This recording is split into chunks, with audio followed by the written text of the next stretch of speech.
How big is the opportunity for tokenization? I mean, there's literally hundreds of trillions of dollars in real-world assets which stand to gain from tokenization. Larry Fink is on TV every day right now talking about it. We have real estate, over $280 trillion global market, commodities, infrastructure, art and collectibles, financial instruments, over $100 trillion. The integration of these assets into blockchain through tokenization allows for fractional ownership and easier transfer of ownership rights. What will this do? Increase liquidity and the market size of real-world assets even further. Tokenization is a way to democratize access to these assets and enhance their attractiveness as investment opportunities, particularly when regulatory frameworks are developed to support such innovations. Did you catch that? That big scary word, regulation? That's what's missing right now, a regulation-ready blockchain. In today's episode, we are joined by John Mullin, CEO and co-founder of Mantra and Soma Finance. In this candid episode, we discuss the RWA narrative and the potential for tokenized assets, what led Mantra token OHM to gain over 1,000% in Q1, why Mantra built an L1 on Cosmos that is specifically designed to accommodate regulatory compliance for a broad spectrum of real-world and tokenized assets, the business model of Mantra as a chain and an ecosystem, and the launch of Hongbai Testnet, which has attracted over 75,000 users in just 48 hours, and the opportunity for you, our listeners, to capitalize. GMGM, welcome to Milk Road Radio, the easiest path to get smarter about crypto. I'm Jay Hamilton, and I believe that on-chain is the next online. This is the opportunity, and I'm here to guide you to capitalize. GM, John, welcome to Milk Road Radio. Thank you, sir. In my language right now, I would be saying LM. I just purchased a Celestine sloth this week, and we're all about lazy mornings. So good to see you, man. I love it. I might start LM. I got a 10-month-old kid, so I don't have any LMs these days. You don't have LM. You Yeah, know, me neither. I got 18 years Fair. till I get an LM. Okay, we got to Absolutely. start with RWA is one of the hottest crypto narratives right now. I was looking up some stats up on across the whole sector, 280% returns on RWA in Q1 2024. And was briefly actually at one point in like Feb, RWA was the most profitable narrative in crypto. But then in February, you guessed it, meme coins took over and the AI narrative as well. But let's start with RWA broadly. Why is it one of the leading narratives in crypto right now? Yeah, good question. I mean, I think there's a few things. One thing is just actually there is the concept of fundamentals coming in to the game. RWAs are implying that there's something with real world value getting moved on chain. Mhm. I still think there's a lot to unpack there, and frankly, a lot of RWA projects are just total narrative right now, which is fine. Mhm. But it is this like enticing thought that there's real fundamentals coming into the space that TradFi or finance is actually coming on chain, and that is true in some degree. I mean, not entirely, but it's getting there. So I think that idea is becoming more of a thing. There was a good tweet thread by Reagan Bozeman from Lattice Fund talking about how he thinks that RWAs now have PMF, product market fit, Mhm. because there's over $1 billion of tokenized Mhm. treasuries on Mhm. public blockchains nowadays. I've said that I think that it has better PMF with institutions than retail. Mhm. And I'll pull a number real quick that there's been over a billion, sorry, not even a billion, $1 trillion of tokenized treasuries on the JP Morgan Onyx permission blockchain, private blockchain. So Yes. like, a trillion to a billion, big difference. But, you can see that this is starting to become a real thing, both Mhm. at the more retail as well as the institutional level. So I think that's part of it. And, frankly speaking, when you got, Larry Fink shilling asset tokenization, which is effectively Mhm. RWAs on CNBC every day, that helps. Why do you say that tokenization has more of a fit with institutions than with retail? Is that from conversations that you're having with institutions that's giving you that conviction? Is that from a broader Mm, view of the space right now? Well, a bit of both, but definitely probably more the latter, just of how I've kind of like formulated my thought on the industry. I don't really like the term RWA, frankly. Okay. You know, I think it's kind of bullshit. Honestly, like we're an RWA project, but we've been doing RWA since it was before it was called RWA. So like Right. it used to be called SCO, and there's all these other different names for tokenization. I just think it's purely tokenization and bringing tokenized things or making things tokenized effectively, right? Bringing real world products Yeah. on chain and in the TradFi speak, RWA means risk-weighted assets, so it's actually kind of confusing, and it's not a great acronym for I think what we want to develop over time. But it's a narrative now. We're building in it. Whatever, we'll stick to it. But it is just more tokenization to me. So Yeah. I think that's one of the things. I mean, being in the space for a long time, I mean, we did regulated like tokenization offering in 2019 Mm. where we tokenized a professional basketball player's contract. Having seen how everything developed since then, frankly, it's just been a lot of problems and a lot of speculation and a lot of hype, but not a lot of substance. Mhm. There's still issues with liquidity, there's still issues with regulatory frameworks, there's still a lot of just technical user experience challenges when it comes to doing anything on chain. And we live in this little but we like I'm talking like we as in crypto native, Mhm. people. We live in this little bubble, I think, sometimes where we think that everyone just wants to use like signing keys and ledgers and all this stuff to transact. It's like, frankly speaking, Yeah, that is a right. horrendous experience, right? It's just not good. It's awful. And that needs it's awful, and having been building in DeFi for the last 4 years, there's a lot of risks there. You don't know what the hell you're buying sometimes. You don't know what the smart contract means. You don't know what this wallet address Mhm. is. Mhm. And like that's again a horrendous user experience. So there's a lot of stuff to fix. It just makes me feel even more bullish to see how freaking early we are Mhm. because I can see where it's all going. And yeah, I mean but it is exciting to be, we're kind of at the forefront of pushing this narrative, pushing this trend. Actually, not even narrative, pushing the trend of Mhm. asset tokenization. I think trend is more apt here because it feels more real. Narrative is Mhm. feeling a little bit more hypey, and that's an exciting thing because there's just so much potential. I mean, I think our tagline is like unlocking the $16 trillion RWA industry, or one of the taglines. But frankly speaking, 16 trillion is probably small. Yeah, Actually, that's it is small, not probably. it is. I love that you say you don't love that name. Now I'm like, okay, what can we call? Do you have a better name? I gotta ask that. Let's call it RWA for this one, I guess. I'm not. That's above my pay grade, sir. Yeah. You got Larry Fink on the phone. Can we call him up? He just says tokenization. Yeah, He doesn't really say RWA, that's right? what I'm. That's He what I'm saying. Yeah, yeah. it isn't said RWA. Okay, I gotta go back for a second.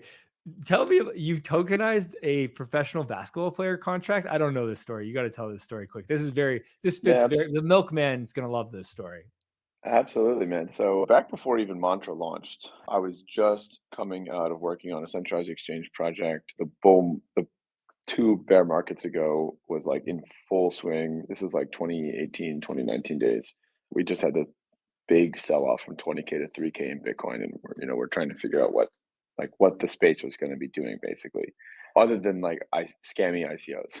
So I had basically been working with a partner in a group in the US called Trictorian Capital, they're a US broker dealer. We spent a good portion of 2018 working with FINRA, which is the governing body for broker dealers.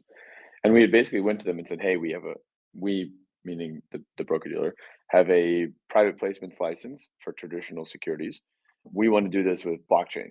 Let us do it. So we asked them and they said, absolutely not the same thing, which others were just doing it. And we're just like, The what the fuck? heck? You can't do it. We talked, Yeah. yeah, we freaking talked to the guys and they said, don't do it. Anyway, they're all not working anymore and we are. So that's, it's good. Basically, we got this license issued after like literally just thousands of calls, emails, like paperwork. I really got to give it to our partners, Bill and Jim, for getting that across the line. It's like really incredible. But we got this license and we expect a ton of fanfare and literally like crickets because like the way that the US regulators work is they don't share when you've done something. Like they Right. don't promote like that you Mhm. got a license, which is fine. But then basically I had seen on like CoinDesk there was an article about Spencer Dinwiddie. Spencer Dinwiddie Yep. was a point guard on the Brooklyn Nets. I think he's on the Lakers right now, if I'm not mistaken.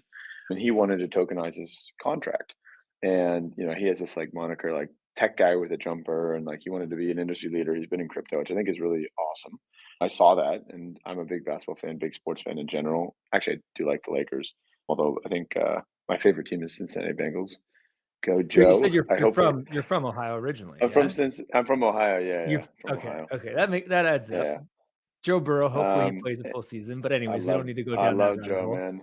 Yeah, we'll talk about that later.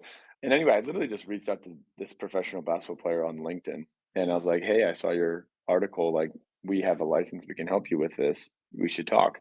And I didn't expect really a reply, but he replied. And basically, we started talking to the team.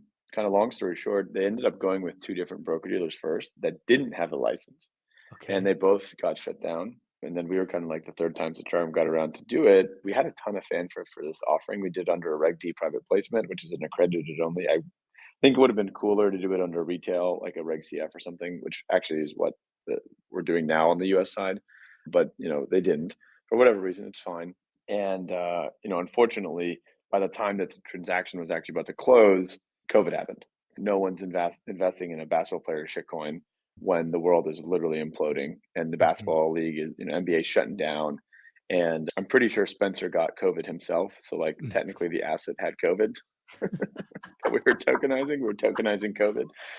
So anyway, we got the transaction done, but Not much it wasn't like not much yeah, I mean happened, it was unfortunately. yeah, yeah. But anyway, it's a good test case, and we learned a lot from the regulator on how to do stuff and how to operate and whatnot. So, I mean, a lot of this experience for myself has just been like trying it.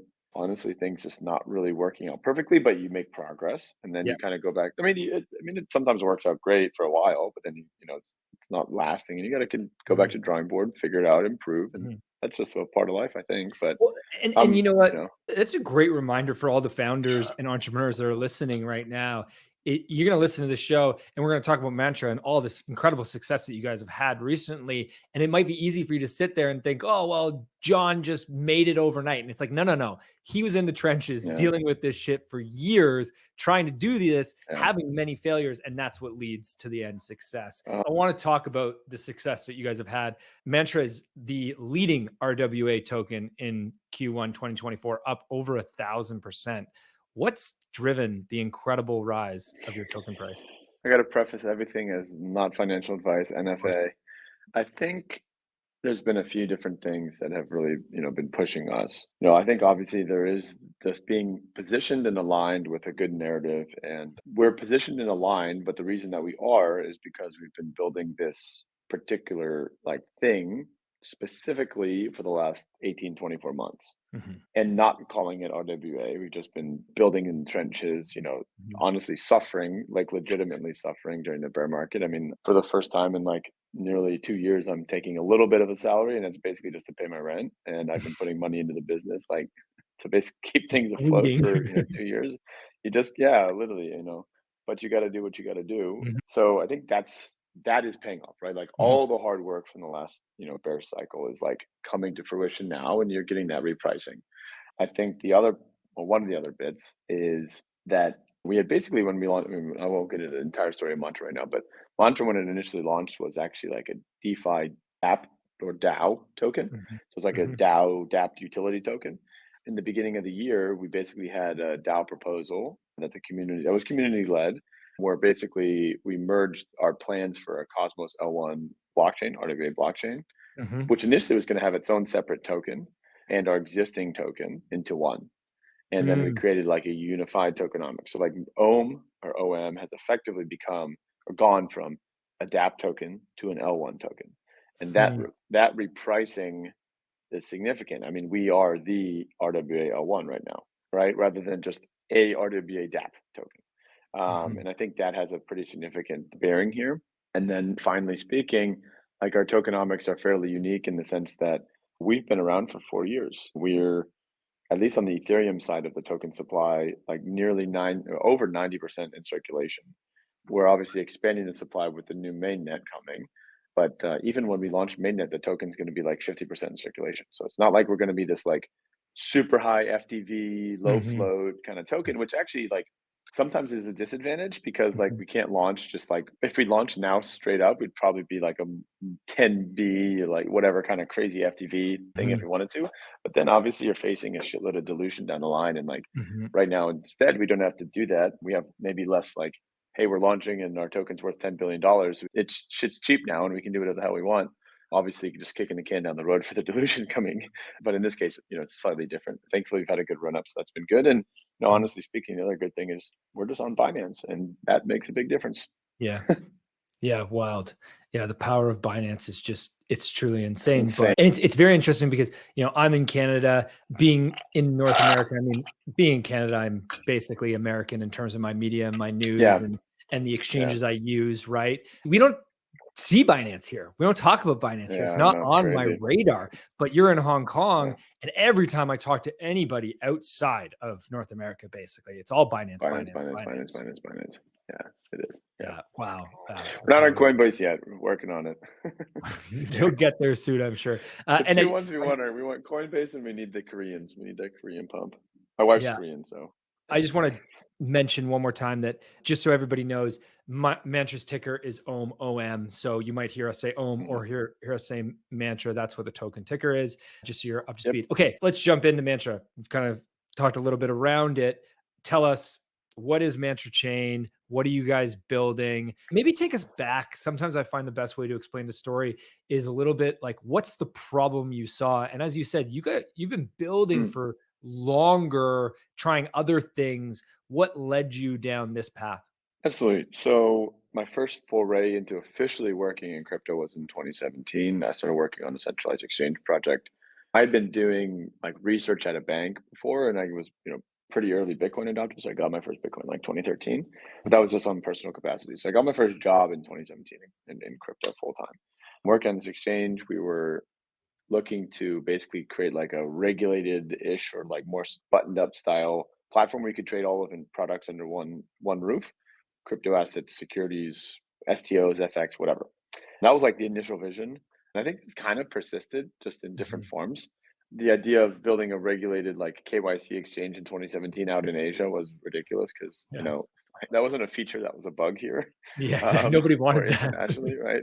Nobody wanted that. Yeah. Yeah. So that was a good lesson. But, additionally, like we kind of moved on. We did that tokenization deal in the US. We started working with regulatory bodies. That went well. COVID happened. We basically like honestly, I was like going broke. I need to figure something out. So we ended up launching this DeFi. We've been, pretty early DeFi adopters in 2019. We're using like early Uniswap V1 and playing around and whatnot.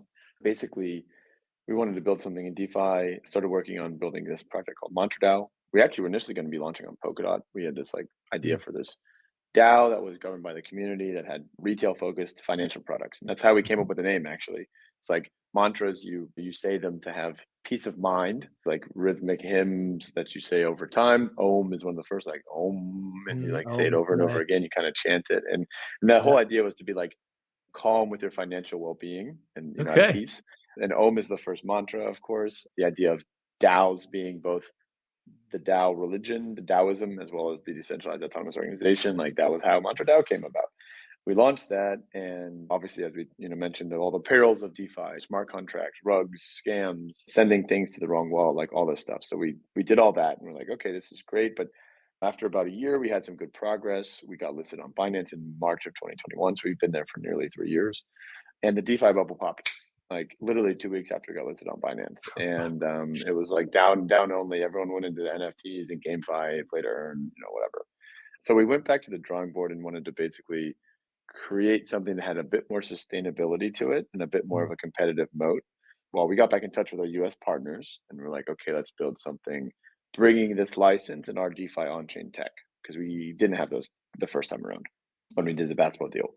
So we started working on this. We were looking at the US market for basically creating like a permissioned trading DEX for primarily for tokenized equities. And actually, that's Mhm. still happening for the US market. It's called Soma Finance. So you can check that out as well. It's like our US brand. So, like, that's really kind of the focus for that market. Mhm. The idea is that we, trade on equities can trade 24/7 and they can trade in a fractionalized way and they can also be redeemable. It'll be the first of its kind when it launches and it's not too far off. But it's been a challenge. I mean, like the US market has been a brutal challenge and from a regulatory perspective, and it's been, Mhm. very hard to deal with, honestly speaking. But because of that experience, we're able to learn a lot about what the regulator is looking at, how to build permission regulated, compliant on-chain applications for Mhm. trading, for investing, for issuance, etc. We started building on Ethereum mainnet and other EVM L2s to start, and we also saw issues there. Like obviously, building anything on chain requires gas, requires keys, Mhm. transactions, wallets, etc. You can't do that on ETH, really. Now, this, I mean, unless you're just like a DeFi OG or ETH OG, and you You you have don't so care much about ETH, paying. you don't care. Yeah, you don't care. Yeah. So for some you don't, but for a lot you do. As everything slowed down in the US with the regulatory landscape shifting and FTX imploding and all this stuff going on in the background, we basically started looking elsewhere for other opportunities, other markets where we could operate in on an international basis. So that's when we basically started looking in. I literally did this like regulatory roadshow. I went from the US where I was staying at the time because I was locked out of Hong Kong for because of COVID, not locked out, but I was Mhm. stuck. Went through Switzerland, Liechtenstein, Dubai, Abu Dhabi, Singapore, Hong Kong, like all on one trip, all the way back. I Okay. met with regulators every place, and we ended up basically settling on Dubai as our home. They just launched VARA, the Virtual Asset Regulatory Authority. We wanted to basically get licensed there to give us a home base where we could operate compliantly. It's been a process there too. Do not get me wrong. I mean, we still don't have our license. It's been nearly 2 years. We're very, very close. I will say that. Last mile, I can assure you of that. Fingers crossed, I would. Yeah. But it's been a process. We know as we got that, we also kind of were like, initial vision, we'd always thought we would have our own chain. We had been like very early validators for many Cosmos SDK blockchains. We ran Mhm. validators for a lot of different proof of stake blockchains, including the faded Luna and others. I was OG Luna, to be honest. Oh, shit. That was that was also going on in the background for all this stuff. But anywho, we kind of saw that we needed to basically build a technological stack that was purpose built for our use case, that supported asset tokenization, that supported identity management, that supported token creation and controls, that supported permissioning and compliance like SDK effectively. And that's when we were like, okay, we've been running these Cosmos nodes for a long time, these Cosmos ecosystem nodes for a long time. The Cosmos SDK tech stack is amazing. IBC is like incredible. We don't want to have to deal with bridging. We want to have a sovereign chain that we can upgrade as needed to adhere to, changing and different regulatory requirements around the world, Mhm. Yeah. rather than having to be beholden to other like L1 that we're just taking Mhm. security from. So there's a lot of different things that we're considering, and obviously, like Cosmos as an ecosystem was still kind of like, it's not nascent, but it was still kind of seen as like the weird techie Yeah. guys that were like, oh, well, we're just doing their thing. But it started kind of having its own moment. So we just started to build, a Cosmos app chain, and we subscribe to that app chain thesis. We have our protocol, which is the mantra chain. We have our application that's an on-chain cloud for trading these types of products. So yeah, so like taking all that in a nutshell, we're really just heavily focused on bringing finance on chain in a Mhm. way that is retail friendly. We're trying to really focus. I mean, right now I understand our target market is still crypto natives, but like where I'm building for is a market that's not pure crypto natives, and they don't want to have to deal with keys. They don't want to have to deal with, am I sending this to the right person? They don't want to have to deal with gas. Like Mhm. we're basically building it to be from the palm of your hand, a Mhm. one click or similar style one click experience between your wallet, your bank account, your brokerage account, your real estate investment portfolio, et cetera, et cetera, et cetera. Like that's the world that I want to live And when you went on this regulatory roadshow, which sounds sort of in. awesome, but also sort of like scratching my fingernails across a chalkboard, to be perfectly honest. One of the key things that you guys always talk about is being a compliant ready and compliance enabled L1. Mm. What does that mean? How is that different than the other L1s that are out there? Sure. I mean, I think I get this question a lot, like why another L1? How are you guys different, et cetera? I mean, I think Yeah. there's a few areas, and maybe that's the better way to answer the question. So it gives a little bit more context. One thing, is just the team. We've been building in this space for years. So like if you could call it a RWA OG, like I feel like our team is that. We've got that experience, and we've been sticking together throughout the bear market, even if it's been tough.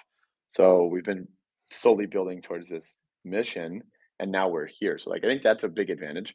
We're very focused on one specific thing, which is asset Mhm. tokenization and RWAs, which I think is also just different than a general purpose smart contracting platform or blockchain. Like that's Yeah. our core focus, even though that niche is like $1 trillion thing. Great, I guess, a Which is a big niche. crazy, it's a Um, big fucking niche. big fucking niche, yeah.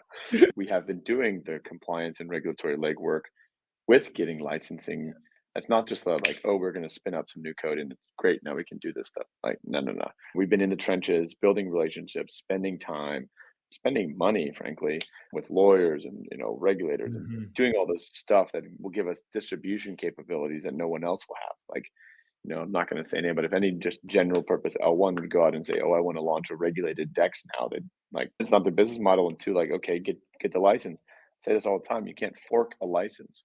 Right. You know, you can That's a good fork point. code, but you can't fork a license, right? It's a real world thing. That's the whole point Yeah. of real world assets, right? Like Yeah. we've been doing the work in the real world, which is the hard part. And then I think the last bit is just our backers are when our biggest investors are not Web3 native. Like our Mm. biggest investor is called Sharuk Partners. They're based out of the UAE from Abu Dhabi. It's founded by Shane and Mahmoud, two ex-Mubadala guys. Mubadala is a sovereign wealth fund from Abu Dhabi. There's 9, I think, sovereign wealth funds that are LPs of Sharuk, including, Saudi, Korea, Egypt, and a few others. So like super, super institutional capital at literally the sovereign level, which is amazing. That's like real world money, real world capital. I mean, it's just a different thing than like a Web3 fund. That doesn't Mhm. mean that there's not value that we want to get from Web3 native funds. That's definitely, we definitely want that.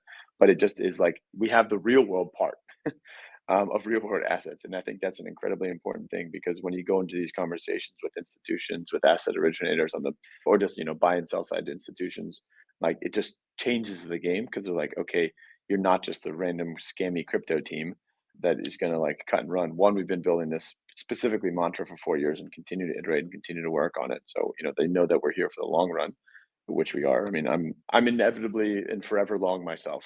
Mhm. So, Well, you're still here after a um, few bear markets and a lot of pain, so I think that shows that dude, I you've love it, got man. you're I battle love this shit. tested I for love this shit. sure. I mean, I'm just not in it. I mean, I'm in it for the fucking journey, and I just Yeah. like There's a reason I get up at 6 a.m. to do this call Yeah. because I like this stuff. I think that really comes across, and it helps that the markets that we're operating in, literally at the highest level, there's support for the industry, and that just gives us a lot of opportunities to really like do pretty freaking amazing stuff. I mean, we have like crazy, crazy BD and partnerships behind the scenes that hasn't even come out yet. Like one of the goals that I want to have is for the team is like I want the industry to basically say like how everyone's like Polygon has the best BD team. Well, we're about to beat that. Like that's the goal. Okay. No hating on Polygon, right? I mean, I Yeah, like yeah. we were in Genesis Validator on Polygon too. They've done amazing stuff. It's super aspirational, but we want to be better. I'm competitive as hell, so I we're love gonna it. improve.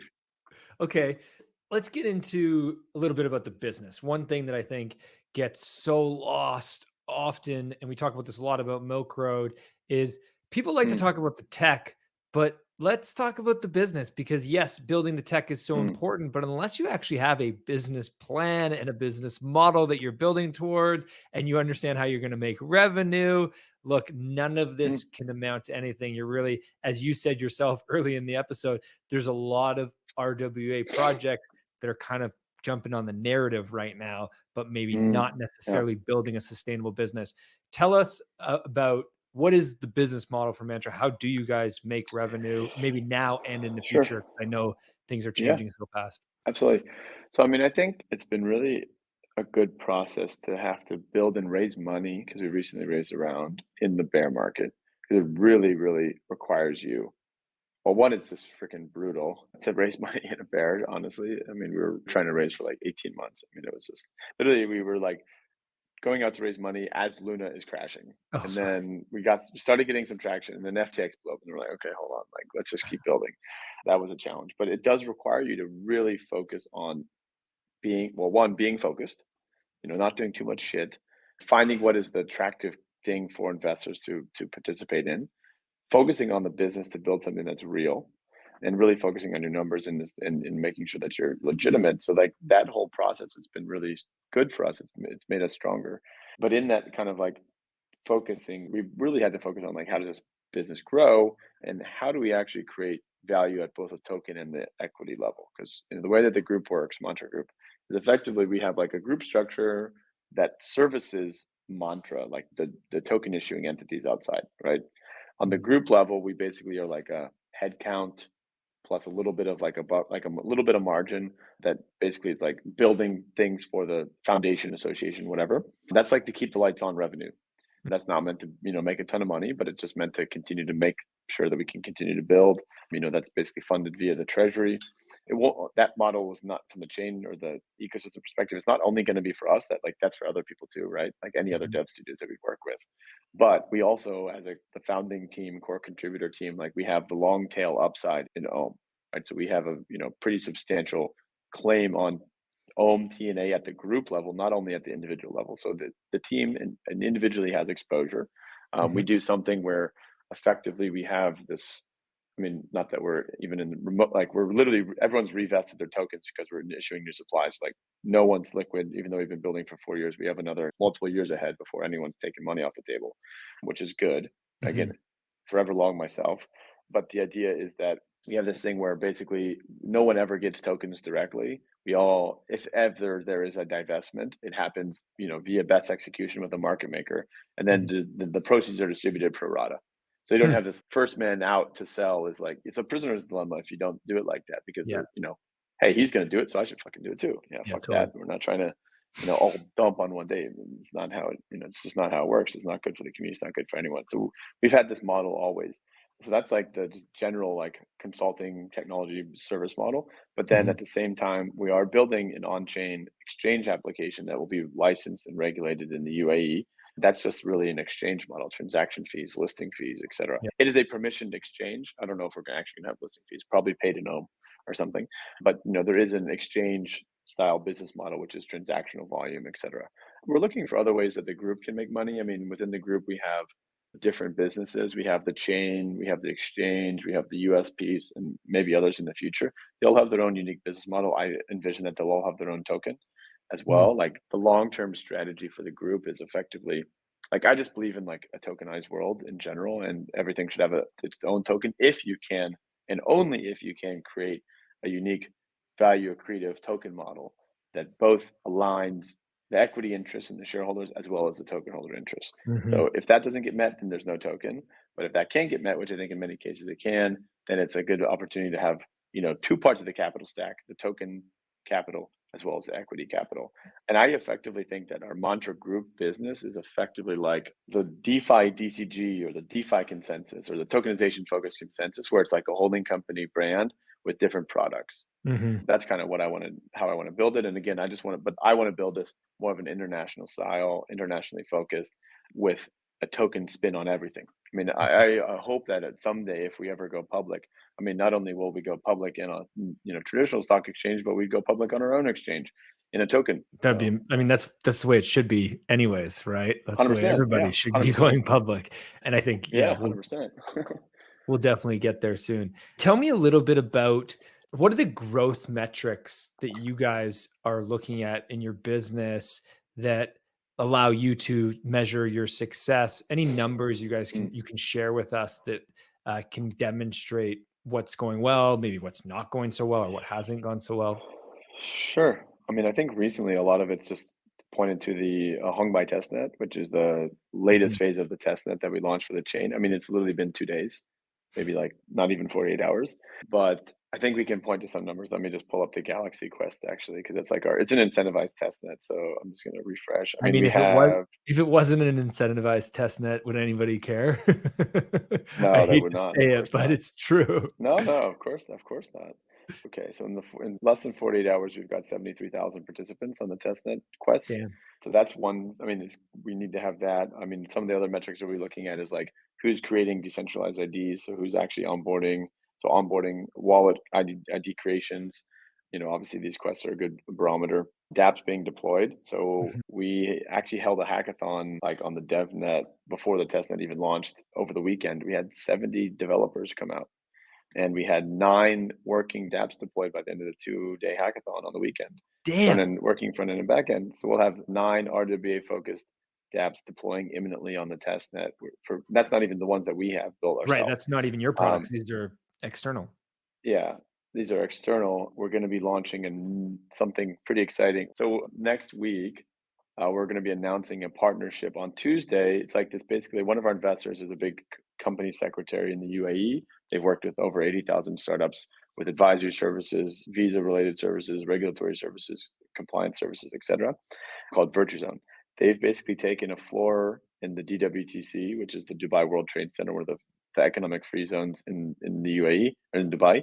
That is also where VARA, the regulator, is set up. That's also where we're set up. And we're basically launching a joint incubator together with VirtuZone in the DWTC building, where we have a whole floor, 17,000 square feet of office space, where we're going to be hosting companies to come build, companies to come work on Mantra ecosystem, get connected to the regulators, utilize our licensing capabilities, etc.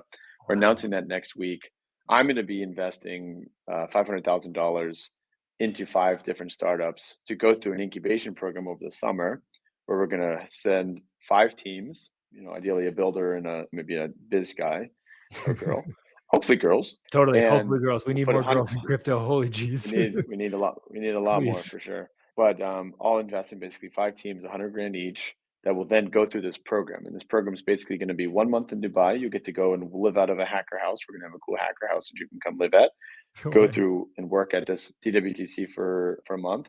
You're going to be able to meet the regulators. You're going to be able to meet our investor partners, learn how to pitch, learn how to talk to investors, learn how to structure your business, learn how to do all these different things in Dubai. Then we're going to fly you to Hong Kong for a month. Do the same thing here, work out of our office, get to meet everyone, get to understand the lay of the land in this Web3 space. There's a ton of stuff happening in Hong Kong too. It's a big ecosystem. Then we're going to have another month in San Francisco. One of our investors, 280 Capital, they have a really cool like hacker house thing in Los Altos in the Valley. And we're going to end there after a month. So a month in Dubai, month in Hong Kong, month in the Valley, end with a demo day, end with the pitch day. We're going to have other, again, 5 more dApps that are battle tested. We're going to put them through the ringer. It's going to be an amazing summer. I mean, that's going to be probably one of the coolest summers ever, I think, for a lot of these people. Yeah. And in the Valley, pitch day, hopefully they've raised money. We'll help get our investors to invest in these guys, make sure they deploy on mainnet. Again, like the idea is I invest in them, but the whole purpose is just that you basically go to market, build on our chain, and then drop a token to our community. And then we're actually going to even more, further on, bring them over to Singapore for Token 2049 in September and do like big, whatever. It's going to be pretty cool. We're going to be doing that. That's awesome. Yeah. So it's going to be badass. Oh, it's so cool. I'm just curious, coming out of this hackathon, what are you seeing that other devs are excited to build on Mantra? Yeah, so we had a bunch of different cool products. Like one of the ones that I thought was quite cool was a real estate perpetuals. You could like short real estate, which is kind of cool. Yeah. There was like a gold token. There's a few, yeah. I mean, I think the real estate perps was pretty cool. Honestly, I think that's pretty badass. We're seeing a lot of different stuff across the board, and we will have a very specific ask for those like 5 companies that I'm investing in. I'll basically make it like 5 very specific ones. We need lending protocols. We need a CDP. We need a different style of perps protocols. We need prediction market. Like we need a yield splitting protocol like Pendle, unless Pendle wants to come deploy, which we'll see. One of the issues, not even an issue, but one of the, I guess, challenges that we have is because we're, Cosmos based, we're very, I don't want to say we're like Cosmos aligned. I mean, we're definitely, that's even a thing. I know it's like Ethereum aligned now, but we are stewards of the Cosmos SDK and the tech and supporters of that.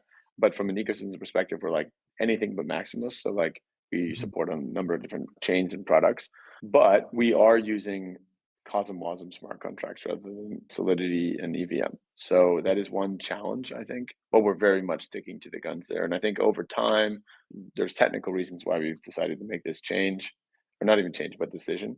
And, over time, I think people are going to start, continuing to build on this great smart contracting language of CosmWasm. It's a really powerful tool, frankly, and in my opinion, better than Solidity.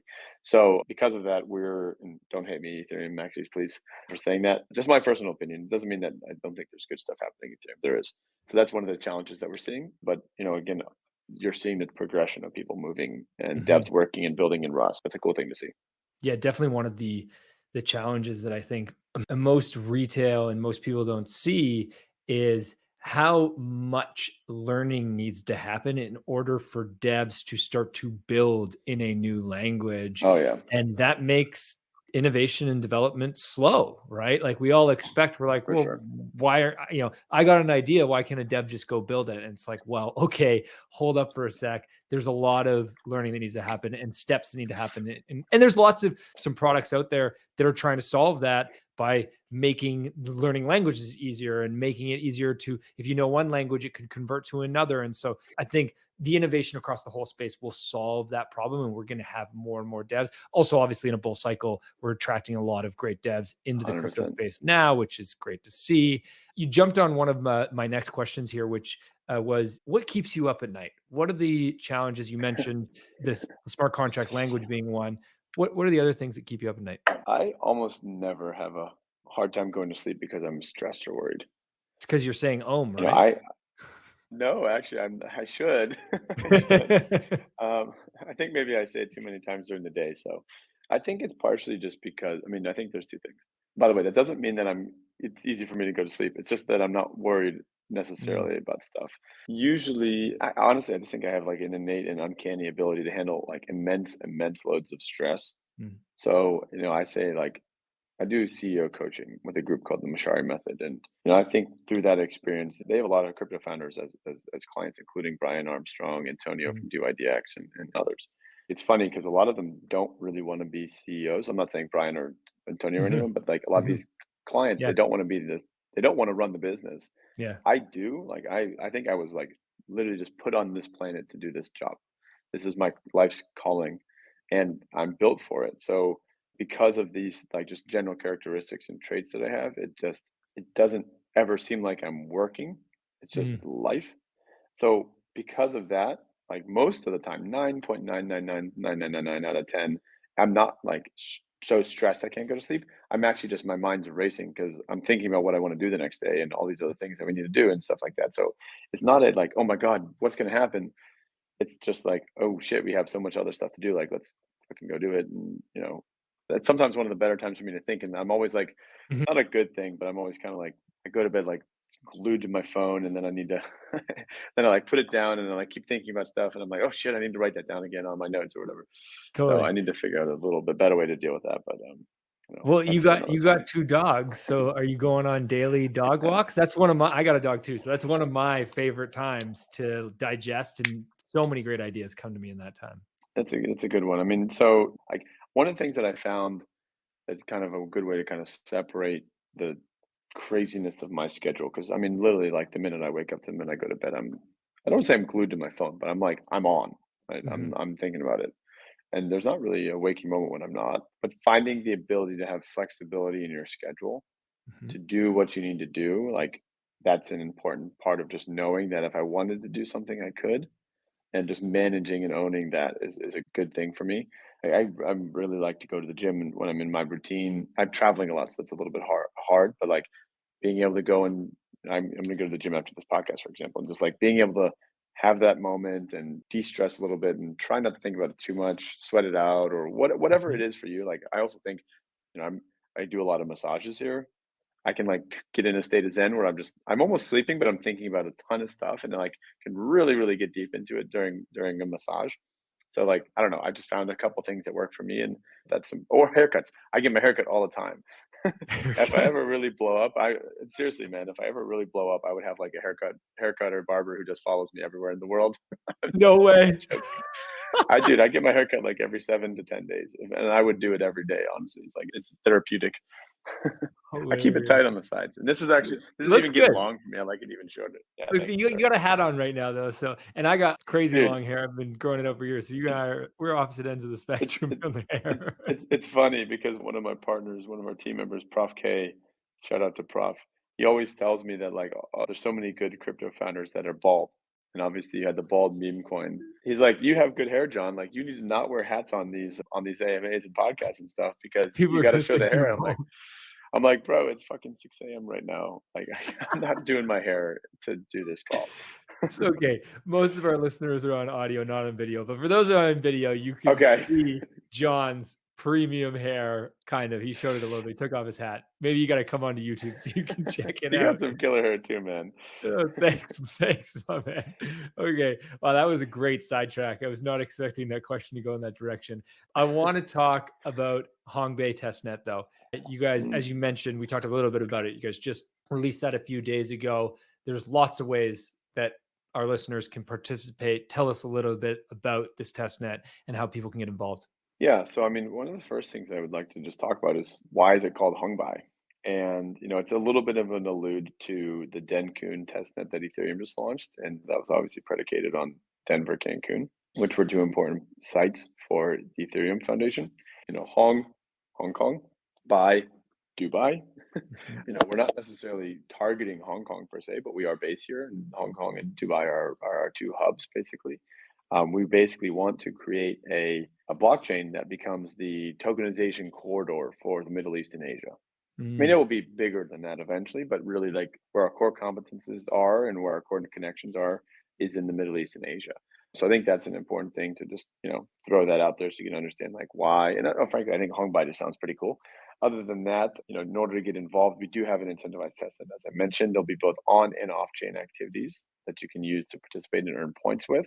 As I mentioned, we nearly have like 75,000 people who've already begun, which is crazy. We are also doing Genesis drops to strong community partners. We've announced some gen drops to different NFT communities in not only the Cosmos but on Ethereum actually. So Pudgies are getting a drop. Cosmos projects, Bad Kids, Bit Kids, which is like the derivative. Celestine Sloss, I think we're the first project drop into Celestine Sloss. That's like the Tia mm, Celestia NFT project that's like gone absolutely bonkers this past week. That's why I said lazy morning in the beginning. Pudgies, as I mentioned, and then we're also doing it to other Cosmos or just other related projects. Stake, mhm, so we're definitely to Atom stakers, and a few others, which I can't name just yet. But anyway, so we have a lot of different ways to kind of be able to get exposure to this drop, be able to participate on this point system on the incentivized testnet. We will have additional things coming actually just on the existing platform, not even on mainnet, but will then be deployed. For example, we'll be doing yield vaults and different types of vaults that will then deploy stablecoin liquidity or other types of liquidity onto mainnet after the yield term ends, which will be attractive, obviously. So, like, there's a lot of different ways that you can participate. If you're obviously a developer, that hackathon and incubator program that's mhm, coming up for the summer will be badass. We'll actually have a proper ecosystem fund as well, incubation program outside of what I just described. So mhm. there's a number of different ways, and if you're interested in getting more involved, hit us up on X, holler at us, and Telegram. Although like right now our Telegram's like going crazy, it's so hard to respond to stuff. Telegram, Discord. But that being said, we're pretty on top of it, and we'll definitely be in touch if you have questions and want to learn more. Sweet. Awesome. We'll also put a link in the show notes for everybody to learn Thank more you. about Hong by Testnet and to get involved. Incredible. 75,000 people in under 48 hours. Just what an incredible start. Excited to see where that's going to go next. How long is the points program running for? Have you put a timeline on it?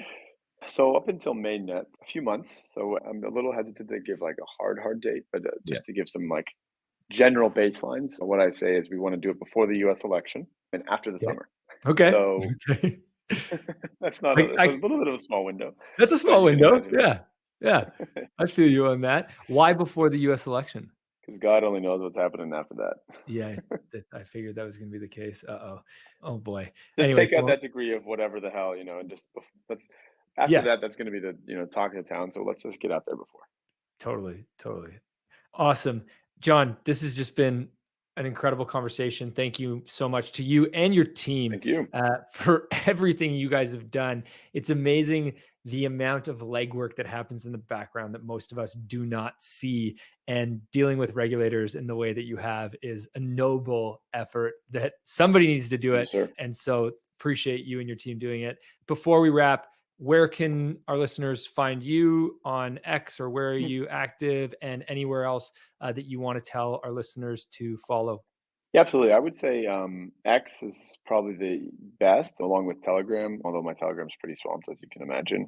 X, I'm JP underscore Mullin, Mullin 888. So hit me up on X. We have this thing with eights over here. So it's a lucky number in Asia, Hmm, very fortuitous. Mantra currently has 888,888,888 ohms as its supply. okay. So very fortuitous. But Very, that number will change with the mainnet coming online. But yeah. that's still that's a very lucky number here. So we like to. That's one of our in numerology. We have our mantras. We have our numbers Mhm. like ohms and eights and things like that. That's how we do it over here. I love how intentional you are with all of 100%. your Everything. all these micro decisions, but very intentional. 100%. I mean, it's all about the details. It's all about Yeah. these little things. And I think when you think about this stuff every waking moment, because I just can't even help it. Like if you think about it all the time and you do this for several years, like that's the end output, right? Yeah. You know, Yeah. It's so amazing. Fantastic. All right. Well, John, thanks so much for getting up at 6 a.m. to join us on Milk Road my Radio. pleasure. Appreciate your time. Definitely will be following Mantra. We might have to write a Milk Road Pro report. That's a weekly report we write on various tokens in the space. And I think we might have to do one on Ohm coming up. If you guys want to Nice. see a Milk Appreciate Road that. Pro report, if you guys are listening, send us a note in Discord or hit us up on Twitter and let us know. We might write that. But until then, we'll be following closely. And JPM, have yourself a great day in Hong Kong. Thank you, sir. I appreciate it. Thanks for having me on. It's been awesome. Thank you for listening to Milk Road Radio, the easiest path to get smarter about crypto. If you like this episode, share it and hit subscribe or follow so you don't miss out on the next one. There's also a link in the description to our free 5-minute daily newsletter where we simplify crypto for you while making you laugh. And if you're willing to step up your crypto investing game, then we'll leave a link to Milk Road Pro as well, your #1 resource to help you invest successfully in crypto. One final note, this podcast is for educational purposes only, and nothing we say is financial advice. Crypto is risky, so you should never invest more than you're willing to lose. Thank you, friends, and we'll see you in the next one.